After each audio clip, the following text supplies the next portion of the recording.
नमस्कार. आज आपलं जे धकाधकीचं जीवन आहे, प्रत्येक व्यक्तीचं जीवन धकाधकीचं आहे. प्रत्येक माणूस कोणत्या ना कोणत्या कामामध्ये, आपापल्या करिअरमध्ये, आपापल्या अभ्यासामध्ये तो व्यस्त आहे. आणि ह्या सगळ्या व्यस्ततेमध्ये देखील प्रचंड माहितीचा प्रवाह आपल्याला अनुभवायला मिळतो. आज सक्रिय असलेलं, आज प्रभावी असलेलं सोशल मीडिया, सामाजिक माध्यम आपण ज्याला म्हणू, ते सोशल मीडिया, त्याचबरोबर प्रिंट मीडिया, टेलिव्हिजन मीडिया, ह्या सगळ्या माध्यमांचा वाढता प्रभाव आणि त्यातून मिळणारी माहिती, या माहितीचा वाढलेला प्रचंड ओघ पाहता या सगळ्याचा परिणाम आपल्या विचारांवर, आपल्या मनावर होणं अगदी साहजिक आहे आणि तो होत देखील असतो. आणि पर्यायाने आपल्या विचाराने आपलं जीवन घडत असतं, हे आपण सगळे जाणतोच. आणि या सगळ्या विचारांचा विचार करता त्या सगळ्या माहितीचा देखील आपण विचार करू लागतो.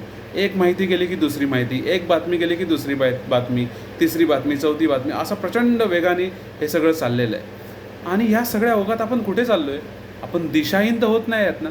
आपण कुठे चाललो आहे? आपला रस्ता काय? आपलं डेस्टिनेशन काय? आपलं गंतव्य काय? हे आपल्याला समजतं आहे का? आपल्याला माहिती आहे का हे? याची आपण थोडीशी चाचपणी करणं आवश्यक आहे. ह्या सगळ्या प्रचंड विचाराच्या झोतामध्ये, विचाराच्या प्रवाहामध्ये थोडासा विसावाचा क्षण, शांततेचा क्षण यावा आणि आपण पुन्हा ती एनर्जी रिगेन करावी. आपण पुन्हा ती एनर्जी ॲक्युमुलेट करावी, जमवावी आणि पुन्हा या जगात, पुन्हा या बाहेर सगळ्या आव्हानांना सामोरं जाण्यासाठी आपण पुन्हा बाहेर निघावं असं आपल्याला वाटतं. परंतु हे सगळं करण्यासाठी कोणती टेक्निक, कोणती कार्यपद्धती, कोणतं तंत्रज्ञान आपल्याकडे उपलब्ध आहे का?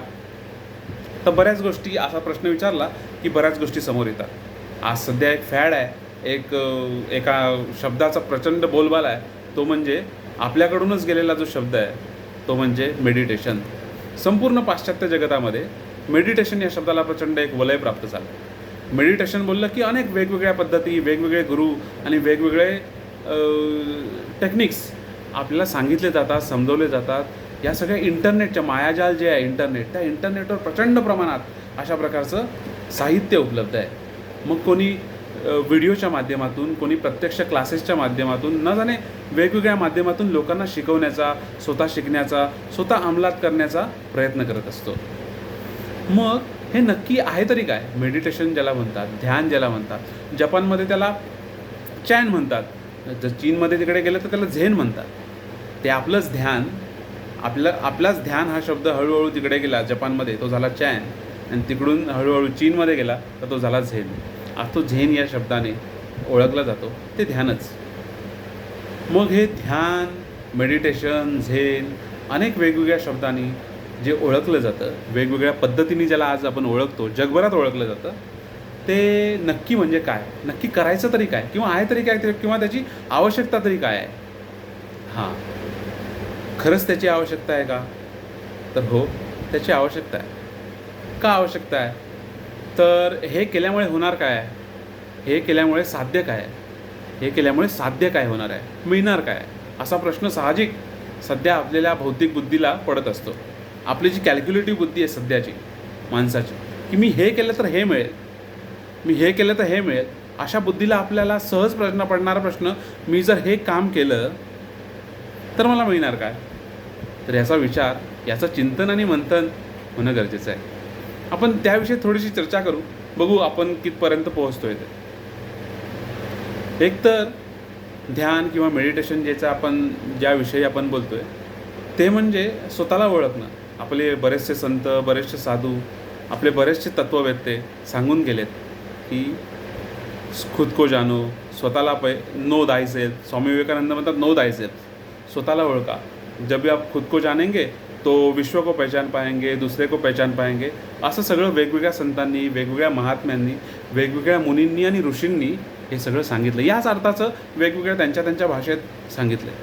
ह्या सगळ्याचे मार्ग देखील वेगळे आहेत. लक्षात आलं? ह्या सगळ्याचे मार्ग देखील वेगळे आहेत. आपले मुनी म्हणतात एकम सद्विप्रा बहुधा विदंती. सत्य तर एकच आहे, परंतु त्याला प्राप्त करण्यासाठी, तिथपर्यंत पोहोचण्यासाठी वेगवेगळे मार्ग असू शकतात. आपण सगळ्या मार्गांना हो हे मार्ग खरं आहे, हा मार्ग खरा आहे असं आपण त्याला अनुमती देऊ शकतो. प्रत्येकजण जो आत्मसाक्षात्काराची गोष्ट करेल, आत्मसाक्षात्कारासाठी हा मार्ग आहे म्हणून असं सांगेल, त्याला आपण अनुमती देऊच शकतो. जेवढी लोकसंख्या आहे, जेवढी लोक आहेत, तेवढे ते मार्ग असू शकतात. प्रत्येक व्यक्तीसाठी तो एक वेगळा मार्ग असू शकतो. प्रत्येक व्यक्तीचा एक आपला मार्ग असू शकतो. आपण एक सामान्य व्यक्ती म्हणून हे सगळे जे आपलं साहित्य आहे, हे सगळं आपल्या संतांनी, मुनींनी, ऋषींनी, साधूंनी, जे महान लोक होऊन गेले, त्यांनी आपल्यासाठी जो खजिना ठेवला आहे, त्याविषयी विचार करताना, त्याविषयी वाचताना, त्याविषयी ऐकताना आपण त्यातून काय रसग्रहण करावा, आपण त्यातून काय घ्यावं, त्याविषयी आपण थोडंसं बोलू. एकतर आपण हे शरीर म्हणून, मी जर सागर आहे तर हा एका व्यक्तीची पर्सनॅलिटी, सागर बंदरकर हा असा दिसतो, असा आहे, असा बोलतो आहे, ह्या सगळ्या बाह्य गोष्टी आहेत. त्या गोष्टींवरून आपण ओळखतो की हा व्यक्ती कसा आहे. परंतु तो आतून कसा आहे, त्याचा स्वभाव कसा आहे, आणखी त्याचे गुण अवगुण कोणते आहेत, हे ओळखण्यासाठी थोडासा वेळ जातो. 2 गोष्टी झाल्या. एक तर त्याचा व्यक्तीचं बाह्य स्वरूप, की तो दिसतो कसा, तो चालतो कसा, तो बोलतो कसा, त्याचे हावभाव कसे, त्याची बॉडी लँग्वेज कशी, हे सगळ्या बाह्य गोष्टी झाल्या. आणि त्या बाह्य गोष्टींवरून देखील आपल्याला अनुमान लावता येतो की इसके मन में क्या है, की ये व्यक्ती क्या है, असा थोडासा अंदाज आपल्याला लावता येतो. परंतु हे पूर्णतः खरं नाही आहे, कारण त्याच्या आतमध्ये एक संपूर्ण विश्व आहे. जसं तुकाराम महाराज म्हणतात की जे पिंडी ते ब्रह्मांडी, हे जे संपूर्ण ब्रह्मांड आहे, ते संपूर्ण ब्रह्मांड, त्याची प्रतिकृती संपूर्ण आपल्या पिंडामध्ये, पिंड म्हणजे आपलं शरीर, त्या शरीरामध्ये आहे. जे आतमध्ये आहे तेच बाहेर आहे, जे आतमध्ये आहे त्याचंच रिफ्लेक्शन बाहेर आहे, किंवा जे बाहेर आहे त्याचंच रिफ्लेक्शन आतमध्ये आहे. एक उदाहरण आपण छोटंसं घेऊ आपल्याला समजण्यासाठी. ही सगळं वेगवेगळे टेक्निक्स आणि वेगवेगळी माध्यमं जी आहेत त्याचा अभ्यास आपण करूच, आणि आपल्याला जे योग्य आहे, आपल्या स्वभावाला जे योग्य आहे, त्याचा आपण ॲडॉप्शन, त्याचा आपण स्वीकार केला पाहिजे, ते आपण अवलंबलं पाहिजे, आणि त्याची प्रॅक्टिस आपण केली पाहिजे, त्याचा सराव आपण केला पाहिजे, त्या मार्गावर आपण चालायला पाहिजे. परंतु हे आपल्यासाठी आपण सगळ्या जेवढं आपण अभ्यासलं आहे, की आपल्या नजरेखालून जे गेलं आहे, किंवा आपल्या ज्या गोष्टींचं आपण श्रवण केलं, ऐकलं आहे, त्या गोष्टींच्या संदर्भात आपण बोलताना काही आपण कन्क्लुजनपर्यंत पोहोचू शकतो का? तर एक संपूर्ण मोठा समुद्र आहे, अथांग समुद्र आहे. समुद्राला सीमा आहे का? तर समुद्राला सीमा नाही. परंतु त्या समुद्रातलंच पाणी एका माठामध्ये मी भरलं आणि घरी घेऊन आलो. त्या समुद्रातलं पाणी मी माठामध्ये जे भरलं आहे, त्या पाण्याला आकार आहे का? तर नाही. परंतु त्या माठामध्ये भरल्यामुळे त्या पाण्याला एक माठाचा आकार प्राप्त झाला आहे. आता आपण काय बोलू? हे माठाच्या आकाराचं पाणी, ते पाणी त्या माठाच्या आकारामुळे बांधलं गेलं आहे. एका आकारामध्ये, एका विशिष्ट मध्ये ते बांधलं गेलं आहे. पण ते समुद्रापेक्षा वेगळं आहे असं आपण बोलू शकत नाही. आपल्या चर्मचक्षूंना, आपल्या डोळ्यांना तर प्रतीत होतं की हा एवढा मोठा अथांग समुद्र आहे, त्याला सीमा नाही, आणि हे मडक्यातलं पाणी आहे. ह्या दोन्ही गोष्टी वेगळ्या आहेत असं आपल्याला वाटतं. असं आपल्याला जरी वाटत असेल तरी ते मडका फोडला आणि ते पाणी जर समुद्रात मिळालं तर काय होईल? त्यातला फरक आपण ओळखू शकू का? त्यातला फरक आपण ओळखू शकत नाही. ते मटकं फोडलं आणि त्या मटक्यातलं पाणी समुद्रात मिळालं तर त्यातला फरक कसा ओळखणार? की अगोदर जे मटक्यात पाणी होतं ते कोणतं आणि आता समुद्रातलं पाणी कोणतं? तर ते ओळखणं शक्य नाही आहे. म्हणजेच काय, तर समुद्राचंच पाणी जे आहे ते मटक्यात होतं, म्हणजे एकच आहे. हे सगळं तत्त्व काय, तर एकच आहे. तसंच एक दुसरं उदाहरण घेतलं तर माशाचं. मासा पाण्यामध्ये असतो, परंतु त्याला कोणी विचारलं अरे पाणी म्हणजे काय असतं, हे मासा सांगू शकेल का? आपल्याला जर विचारलं, आपल्याला नेहमी असं प्रश्न विचारले जातात, अरे देव म्हणजे काय असतो, ईश्वर म्हणजे काय असतो, सांगा, दाखवा, ईश्वर दाखवा, नाही तर आम्ही नाही मानणार बाबा. आपली जी भौतिक बुद्धी असते, आपली जी कॅल्क्युलेटिव्ह बुद्धी असते, ती नेहमी असा प्रश्न करते की आता मला दाखवा, 1 + 1 2, हे जर सिद्ध होणार नाही तर मी मानणार नाही. अशी बुद्धी आपली असते. परंतु आपण जे श्वास घेतो, ऑक्सिजन आतमध्ये घेतो, तो आपण तशा प्रकारे सिद्ध करू शकतो का? हे दाखवू शकतो, हा ऑक्सिजन आहे असं दाखवू शकतो का? ते शक्य नाही. तसंच माशाला देखील शक्य नाही की पाणी म्हणजे काय हे माशाला कसं सांगता येईल. मग जेव्हा त्याला माशाला पाण्याच्या बाहेर काढलं जाईल तेव्हा तो सांगेल अरे पानी मतलब क्या था, पानी मतलब उसका जीवन था, पानी के सिवा उसका जीवन ही नाही आहे. तसंच काहीतरी आपल्याला ऑपरेट करणारी, आपणच समजा आपण मासा आहे आणि हे अथांग संपूर्ण जे पसरलेलं विश्व आहे ते समुद्र आहे. आणि त्या अशा समुद्रामध्ये आपण काय विचारतो आहे, पोहतो आहे. आणि जर या विश्वातूनच आपण बाहेर काढले जाऊ तेव्हा आपल्याला समजेल का की हे विश्व, हे समुद्र म्हणजे काय. तर या दृष्टीने थोडंसं, या मार्गाने थोडासा विचार करायला हवा. एक छोटंसं आणखी थोडं उदाहरण घेऊन बघू. आपल्या शरीरात अनेक वेगवेगळ्या प्रकार असे चक्र असतात. मूलाधार चक्र, स्वाधिष्ठान चक्र, असंपर्यंत सहस्रार चक्रापर्यंत आपण त्याचा थोडासा अभ्यास केला, सर्च केलं थोडंसं, तर आपल्याला ती पूर्ण माहिती मिळू शकेल की कोणकोणते 7 चक्र असतात. काही जण सांगतात की अनेक चक्र असतात, 108 चक्र असतात वगैरे. परंतु ते ध्यान केंद्रित केलं जे जातं ते मूलाधार चक्रापासून ते सहस्रार चक्रापर्यंत अशा प्रकारचं ध्यान केलं जातं. आणि जी आपली कुंडलिनी शक्ती असते ती जागृत होत होत सहस्रार चक्र भेदून वरती जाते. अशा प्रकारचं एक तत्त्वज्ञान, एक टेक्निक असं सांगितलं जातं. एक दुसरा प्रकारचं आहे ते एक व्हिज्युअलायझेशन टेक्निक आपण तिथे वापरू शकतो की मूलाधार चक्र, आपलं ते जननेंद्रिय आहे, तिथे मूलाधार चक्र असतं लाल रंगाचं, त्याच्यावर आपण लक्ष केंद्रित करतो. लाल रंगाचं असं त्याला काही विशिष्ट पंखुडी किंवा आपण त्याला पाकळ्या असतात त्या चक्राला. व प्रत्येक चक्राच्या पाकळ्यांची संख्या वेगवेगळी असते. तर त्याच्यावर आपण लक्ष केंद्रित करून ते ॲक्टिव्ह करू शकतो. किंवा तशा प्रकारचा जी साधनं आहे ती आपण करत करत त्या मार्गावर चालू शकतो. एक विपश्यना म्हणून एक टेक्निक आपल्यासमोर येते, ती म्हणजे श्वासावर लक्ष केंद्रित करणं. की पतंग की डोर तो किसके हात में है, पतंग जैसे हम उडाते हैं, पतंग जेव्हा आपण उडवतो तेव्हा पतंगाची डोर आपल्या हातात असते. तसंच आपण जर पतंग असू तर आपल्या पतंगाची डोर म्हणजे काय, तर आपल्या पतंगाची डोर म्हणजे आपला श्वास. तर तो श्वास सतत चालू आहे. जन्माला जेव्हा आलो तेव्हापासून जो चालू आहे तो अविरत सुरू आहे. तो तेव्हाच थांबेल जेव्हा या शरीरातून आपण निघून जाऊ. जेव्हा या शरीराचा अंत होईल, देहांत होईल, तेव्हा तो श्वास थांबेल. तोपर्यंत काय थांबत नाही. आणि त्यासाठी मी काय विशेष मेहनत करतोय का, त्यासाठी मी काहीतरी श्रीमंत आहे, त्यासाठी मी काहीतरी गरीब आहे, त्यासाठी मी असं काही वेगळं क्वालिफिकेशन आहे का, ती ऐच्छिक क्रिया आहे का, तर नाही. तर ती अनैच्छिक क्रिया आहे. ती निसर्गाच्या नियमानुसार, आपल्या शरीराच्या नियमानुसार, भौतिकतेच्या नियमानुसार ती चालत असते. श्वास आपण घेतो आणि श्वास सोडतो. श्वास घेतो तेव्हा ऑक्सिजन आतमध्ये येतो असं वैज्ञानिक सांगतात, आणि श्वास सोडतो तेव्हा कार्बन डायऑक्साईड बाहेर जातो. हे आपल्याला सगळ्यांना माहिती आहे, आपण अभ्यासले. ही सगळी क्रिया चालत असताना आणखी एक गोष्ट आपल्यासमोर येते की श्वास आणि विचार यांचा प्रचंड संबंध आहे एक दुसऱ्याशी.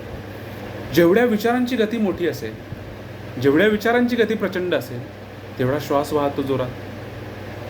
श्वास जर हळू झाला, श्वास जर सावकाश झाला, श्वास जर मंद झाला, तर विचार देखील मंद होतात, विचार देखील कमी होतात. असं काही वैज्ञानिक म्हणतात की माणूस दिवसाला जवळजवळ 60,000च्या आसपास विचार करतो. आणि आपण स्वतःचं थोडंसं ऑब्झर्वेशन करायला हवं की आपण कशा संदर्भात विचार करतो. विचार करणं म्हणजे नक्की काय करतो आपण एक्झॅक्टली. एखादी गोष्ट घेतो जी भूतकाळात घडलेली आहे, त्याच्याविषयी चिंतन मंथन, जसं म्हैस जे असते ती खाते खाते खाते खाते खाते आणि एका ठिकाणी बसून रवंत करत बसते, परत पोटातलं तोंडात आणते आणि ते चघळत बसते. आपण पण तसंच करतो का बहुतेक वेळा. भूतकाळात घडलेल्या गोष्टी परत डोक्यात आणतो, परत त्या बाहेर आणतो आणि तेच चघळत बसतो डोक्यात. चिंतन मंथन करत राहतो, चावत राहतो. आणखी काय करतो, भविष्य में कैसे होगा मेरा, येणाऱ्या दिवसात माझं कसं असेल याविषयी प्लॅनिंग करतो. येणाऱ्या दिवसात आने वाले दिनों में मैं करूँगा क्या, भविष्यात मी काय करीन याचं चिंतन करतो. ह्या सगळ्याचं चिंतन, जो हो गया, जे झालं, आणि दुसरं जे येणार आहे, जे आपल्या हातात नाही, या दोन गोष्टींचं चिंतन, या दोन गोष्टींचा विचार आपण सतत करत असतो. मग खूप असे जे तत्त्ववेत्ते, खूप असे जे आपले संत महात्मे मुनी होऊन गेले, ते नेहमी सांगतात की लिव्ह इन प्रेझेंट. प्रेझेंटमध्ये, वर्तमानात जगा. तर वर्तमानात जगा म्हणजे भविष्याचा विचार करायचा नाही का, मग भूतकाळात झालेल्या चुका सुधारायच्या नाही का, त्याचं चिंतन केल्यावरच समजेल ना. ये भी बात सही है, ही पण गोष्ट खरी आहे. मग भूतकाळात झालेल्या चुका किंवा भूतकाळात चांगल्याही गोष्टी झालेल्या असतात, त्यांना पकडलं, त्याच्यावर एक थोडासा कालावधी आपण दिला की त्याच्यावर चिंतन मंथन केलं, त्याच्यावर विचार केला, आणि त्यातून जो रस बाहेर आला आहे, त्याचं जे सार आहे ते आपण घेतलं, जे हवं आहे ते, त्यातून आपण काय शिकलो ते सगळं घेतलं आणि ते वर्तमानात वापरलं. आणि जेवढं वर्तमान सुंदर असेल तेवढं भविष्यात त्याचं काय होईल, प्रक्षेपण दिसेल. त्याचं काय भविष्यात काय होईल, त्याची तेवढी मोठी सावळी भविष्यात दिसेल. तर या तिघांचं कनेक्टिंग द डॉट्स जे म्हणतात, या डॉट्सना, या बिंदूंना जोडण्याची आवश्यकता आपली असते. हे सगळं वेगळं नाही ना. अरे भूतकाळ झाला, भविष्यकाळ येणार आहे, मग आता वर्तमान काय चालू आहे. या तीन गोष्टी वेगवेगळ्या न समजता everything is connected to each other. सगळं काही जोडलेलं आहे, अशी आपण दृष्टी विकसित करू शकतो का, असा एक छोटासा विचार करायला. मग बरेच जण आणखी एक दुसरा मार्ग आहे की आपल्याला सांगतात की आपण एक एनर्जी आहोत. आत्मा, परमात्मा असे जे शब्द आपल्या शास्त्रांमध्ये आणि आपण वाचलेले असतात, आपण बऱ्याच ठिकाणी ऐकलेले असतात, प्रवचनांमध्ये साधू संतांनी आपल्याला सांगितलेले असतात. परंतु आता ते एवढ्या वेळा आपण वाचलेत, एवढ्या वेळा आपण ऐकलेत, एवढ्या वेळा आपल्या कानावर ते आलेत, चित्तावर ते बसलेत, ते बोथट झाले. सारखे सारखे सारखे शब्द वापरून ते बोथट होतात. जशी सूर्य आहे, सुरीला सारखं वापरलं की पुन्हा त्याला धार काढावी लागते, तशीच या शब्दांना धार काढायची आवश्यकता आहे. मग आत्मा बोलल्यावर काय प्रचिती होते आपल्याला, वेगळंच काहीतरी डोक्यात येतं. आत्मा म्हणजे असं काहीतरी भयानक असं आपल्या डोक्यात येतं सध्या. मग आत्मा म्हणजे काय असेल आणि परमात्मा म्हणजे काय असेल, असा एक मार्ग आहे की असे काही मार्ग आहेत की आत्मा आणि परमात्म्याला ची डेफिनेशन करतात, त्याची व्याख्या करतात. मग आत्मा म्हणजे काय, मग समजा हे शरीर आहे माझं. आपल्या सगळ्या भारतीय तत्त्वज्ञानामध्ये असं नक्की आहे की तुम्ही काय करता, शरीर धारण करता.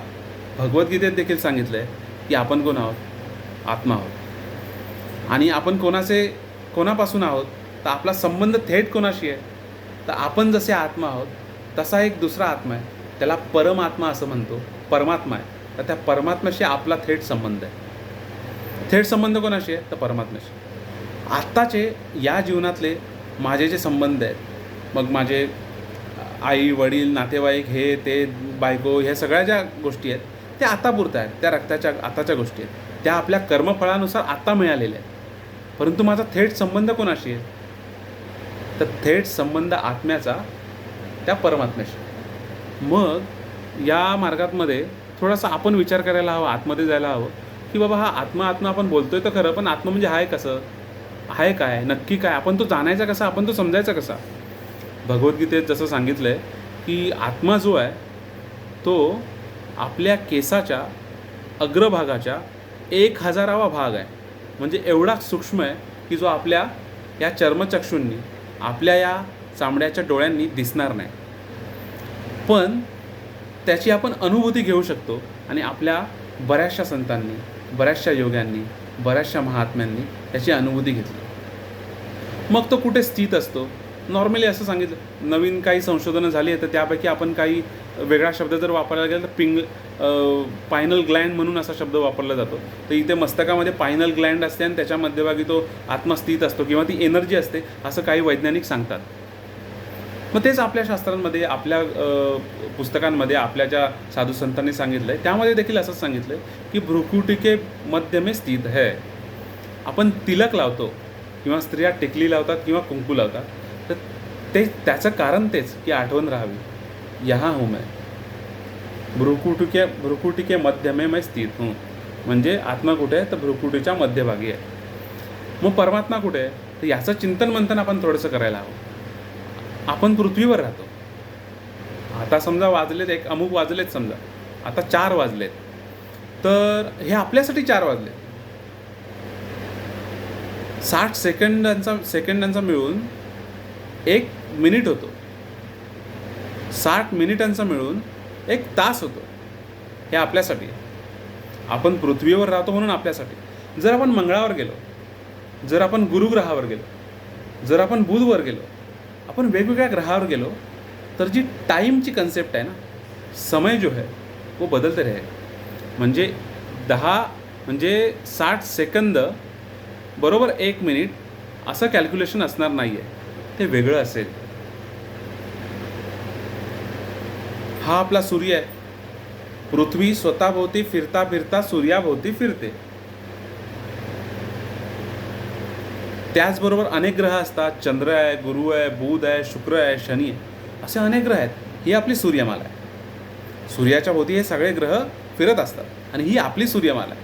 आणि हा सूर्यापासून आपल्याला जीवन मिळालं आहे. हा सूर्य आहे म्हणून आपलं सगळं जीवन चाललं आहे. संपूर्ण जे चक्र आहे ते सूर्यामुळे चालू आहे. हा जो सूर्य आपल्याला दिसतो तसे अनेक हजारो लाखो सूर्य या ब्रह्मांडात आहेत. आणि हे लाखो सूर्य आपल्या सूर्यापेक्षा पण प्रचंड मोठे, हजारो पटीने मोठे आहेत. आणि त्यांचे ग्रह आहेत, त्यांचे उपग्रह आहेत, हे सगळं आहे. मग थोडंसं बुद्धी आपण चालूया. या सगळ्या सूर्यमालांचा एक परम सूर्य आहे का? या सगळ्या सूर्यमालांचा एक सूर्य आहे, तर तो परमात्मा आहे. तर त्याच्यापासून ह्या सगळ्यांना एनर्जी येते. तर आपला थेट संबंध कोणाशी आहे? आत्म्याचा. तर त्या परमात्म्याशी. हा एक मार्ग आहे. मग पाश्चात्य देशांमध्ये किंवा आपल्याकडे पण बऱ्याच ठिकाणी ही टेक्निक सांगितली जाते, visualisation technique. We have to visualise it. Visualise म्हणजे काय?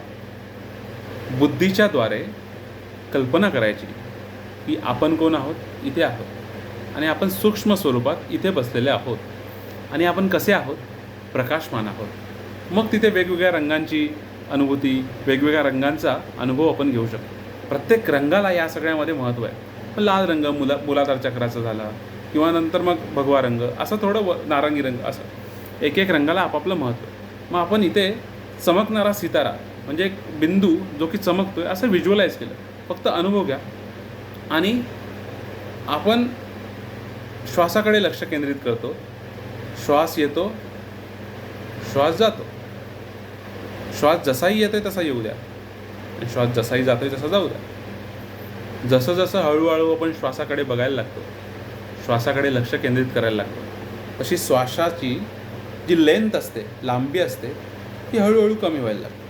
मग एवढा येतो नाकापासून, मग हळूहळू कमी होत कमी होत कमी होत हळूहळू इथे येऊन थांबतो. इथे येऊन श्वास थांबला की श्वास बंद झाला आहे अशी आपल्याला काही क्षणापुरतं का होईना पण एक अनुभूती, एक अनुभव आपल्याला येतो की श्वास बंद झाला आहे, आणि एक वेगळ्या शांतीची प्रचिती आपल्याला येते. हे एक व्हिज्युअलायझेशन टेक्निक आपल्यापुरतं झालं. मग ह्या आत्म्याचा संबंध आपण एवढ्या वेळ जे म्हणतोय थेट कोणाशी आहे? तर थेट परमात्म्याशी. तर तो परमात्मा देखील कसा असेल? माणसाचा मुलगा काय असतो? माणूसच असतो ना. गाढवाचं पिल्लू कसं असतं? गाढवच असतं. तसं परमात्म्यापासून जे उत्पन्न झालं आहे आत्मा, तो पण सेम असणार आहे, तसंच असणार आहे. तेच गुण त्याच्यामध्ये असणार आहेत. मग त्याच्यामध्ये कोणते गुण आहेत? तर त्याच्यामध्ये गुण आहे आनंद. त्याच्यामध्ये गुण कोणता आहे? पवित्रता. त्याच्यामध्ये गुण कोणता आहे? शुद्धी. त्याच्यामध्ये गुण कोणता आहे? शक्तिशाली. त्याच्यामध्ये गुण कोणता आहे? तर हे सगळे गुण त्याच्यामध्ये आहेत, परमात्म्यामध्ये आहेत. म्हणजेच ते कोणामध्ये आहेत? तर आपल्यामध्ये. या सगळ्या गुणांचा साठा आपल्यामध्ये आहे. मग आज आपण पाहतो एवढं सगळं वाईट होतं आहे. मग हे परमात्म्याचाच जर अंश असेल, परमात्म्याची जी सगळी जर मुलं असतील, मग परमात्मा एवढा चांगला आहे, एवढा गुणसंपन्न आहे, एवढे सगळे गुण आहेत त्याच्यामध्ये, आणि त्याचाच अंश आज हे सगळे मानवजात, ही संपूर्ण पृथ्वी तलावर विचारत आहेत. तर हे सगळं वाईट का आपल्याला दिसतंय? ही सगळी युद्ध का होत आहेत? हे सगळं वाईट का दिसतंय आपल्याला? असा प्रश्न पडणं साहजिक आहे. ह्या प्रश्नाचं उत्तर आपण शोधायला हवं. एकतर कसं असतं की एक समोरून उत्तर सांगितलं जातं आणि दुसरं असतं आपण उत्तर शोधत असतो. एक समोरून उत्तर सांगितलं आणि त्या उत्तरावर आपण चिंतन मंथन केलं, आणि आपल्या आयुष्यातून जे उत्तर तयार होईल, आपल्या अनुभवातून जे उत्तर तयार होईल, ते खरं आपल्यासाठी असेल ते उत्तर. मग फक्त काही जणांना एक सवय असते, प्रत्येक गोष्टीत प्रश्न विचारायचा, आणि तो कधीच समाधानी होत नाही. त्यांनी कोणीही जगातला सगळ्यात महान व्यक्तीने जरी त्याला उत्तर दिलं तरी तो कधीच समाधानी होऊ शकत नाही. ते उत्तर यायला हवं कुठून तरी आतून. त्यासाठी विचारणा करायला हवी. ती विचारणा कोणाला करणार? बाहेर जाऊन करणार का? ती विचारणा करायला हवी स्वतःला. याचं उत्तर काय असेल बरं? मी कोण आहे? मला आता कसं वाटतंय? जे मी विचार करतोय, जसा मी आहे, जे मी काय करतोय, त्यामध्ये मला आत्ता कसं वाटतं? मग हे कसं वाटण्यातूनच थोडंसं हळूहळू हळूहळू काय व्हायला लागतं, त्याची उत्तरं मिळायला लागतात. असं भगवद्गीतेत सांगितलं आहे की प्रत्येक कर्माचं फळ आहे. तुम्ही काही करा की त्याचं एक फळ आहे. आज हा पेन आहे, हा पेन मी खाली टाकला तर त्याचं प्रतिफळ काहीतरी आहेच. तर प्रत्येक कर्म, एक कोणती ॲक्टिव्हिटी जर करतोय आपण तर त्या ॲक्टिव्हिटीचं, त्या कामाचं फळ असतं.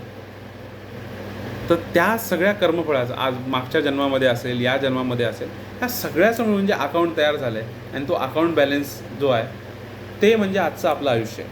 जे आपण आजपर्यंत केलं, मागच्या जन्मांमध्ये असेल किंवा या जन्मामध्ये जे जे आपण विचार केलं, जे जे आपण विचार केले, जे जे आपण वागलो, जे जे आपण केलं, कर्म केले, त्या सगळ्याचं फलित म्हणजे आज जे आपण समोर आहोत ते आहोत. आणि आज जो आपण विचार करू, या क्षणाला आपण जो विचार करू ते आपण भविष्यात असणार आहोत, उद्या असणार आहोत. म्हणून जे वर्तमान, कनेक्टिंग द डॉट्स जे म्हणत होतो की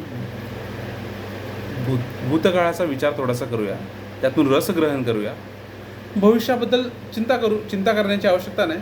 भविष्यामध्ये काय काय करायचं हे ठरवूया, परंतु त्याची आसक्ती नसावी आणि ते वर्तमानामध्ये आणूया.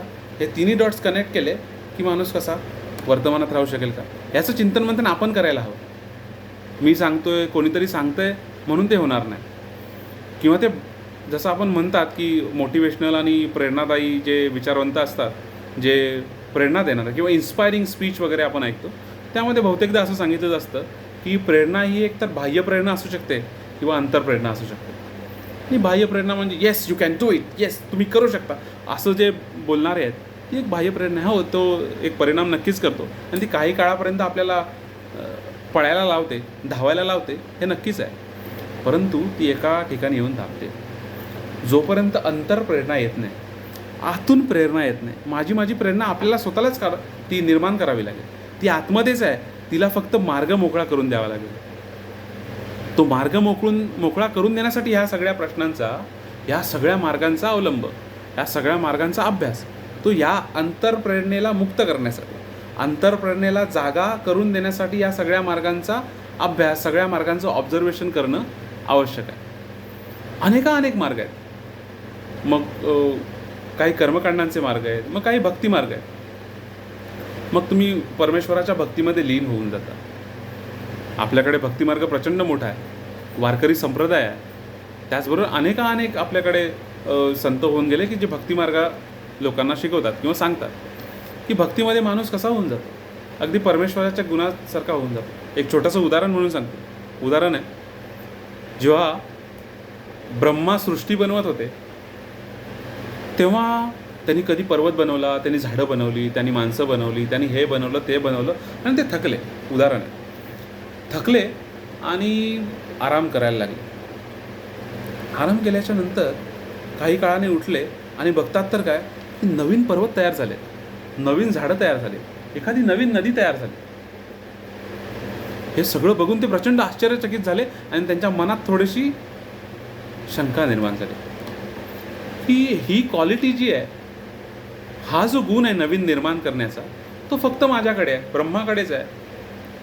तर हे कसं काय, नवीन कसं काय, कोण तयार केला, असा कोण आला की ज्यांनी नवीन तयार करायला लागला. मग ते भगवान महादेवाकडे गेले. ब्रह्मा विचारतात महादेवांना की निर्माणाची जी शक्ती आहे, निर्माणाचा जो गुण आहे, तो फक्त माझ्याकडे आहे, ब्रह्माकडे आहे. मग मला नवीन पर्वत, नवीन झाडं, नवीन नद्या कशा दिसत आहेत? तर महादेव म्हणाले, ब्रह्मा, तुमच्या शक्तीने तुम्ही एक माणूस तयार केला आणि तो माणूस आज पृथ्वी तलावर राहतोय आणि तुमचा तो निस्सीम भक्त आहे. तुमची प्रचंड भक्ती करतो, तुमची एवढी भक्ती करतो की सतत तुमचे गुणगान गात असतो आणि तुमचे गुणगान एवढ्या प्रमाणात तो गात असतो की तुमचे गुणगान त्याच्यामध्ये जागृत व्हायला लागले. इनकल्केट, ज्याला इंग्लिशमध्ये आपण म्हणू, इनकल्केट व्हायला लागले. म्हणून तुमची जी शक्ती आहे तीच त्याची शक्ती आहे असं व्हायला लागलं. म्हणून त्याच्याद्वारेही नवीन निर्माण व्हायला लागले. कुठे पर्वत व्हायला लागलं आहे, कुठे झाड व्हायला लागलं आहे, कुठे नदी व्हायला लागली. म्हणजेच काय, या उदाहरणाचं तात्पर्य काय की जिसका हम चिंतन करते हैं, ज्याच्याविषयी आपण विचार करतो, ज्या गुणांविषयी, ज्या अवगुणांविषयी, ज्या गोष्टींविषयी ज्या माणसांविषयी किंवा ज्या तत्वांविषयी आपण विचार करतो तसेच आपण होत जातो. म्हणून आपल्या भारतीय जीवनात आदर्शांना विशेष महत्त्व आहे की आदर्श असावा. आदर्श असावा म्हणजे काय? मानवी जीवनात आदर्श असावा म्हणजे त्याचं कॉपी करावी असं नाही. आज जर कोणीतरी तानाजी मालुसरेंना आदर्श ठेवला किंवा शिवाजी महाराजांना आदर्श ठेवला की शिवाजी महाराजांसारखे कपडे घालून घोड्यावर बसून आज जर तो कामाला गेला किंवा ऑफिसला गेला तर त्याला नाटकी म्हणून हिणवलं जाईल. तो आदर्श नव्हे. आज जर कोणीतरी डोक्याला मोरपीस लावून रथ घेऊन जर निघाला बाहेर तर त्याला नाटकी म्हणून बघतील, 2 पैसे टाकतील आणि गप्प बसतील लोक. तर तो कृष्णाचा आदर्श नव्हे. आदर्श म्हणजे काय?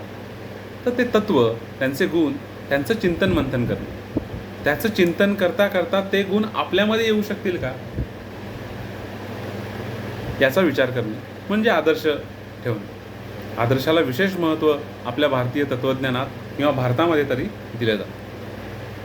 अनेकानेक मार्ग आहेत, वेगवेगळे मार्ग आहेत. आपण जसं आणखी शोधू आपला स्वभाव, आपला कल. जसं आपल्याकडे आणखी एक विचार मांडला गेला की आपल्या शरीरात 3 प्रकारच्या नाड्या असतात. एक असते इडा नाडी, दुसरी असते पिंगळा नाडी.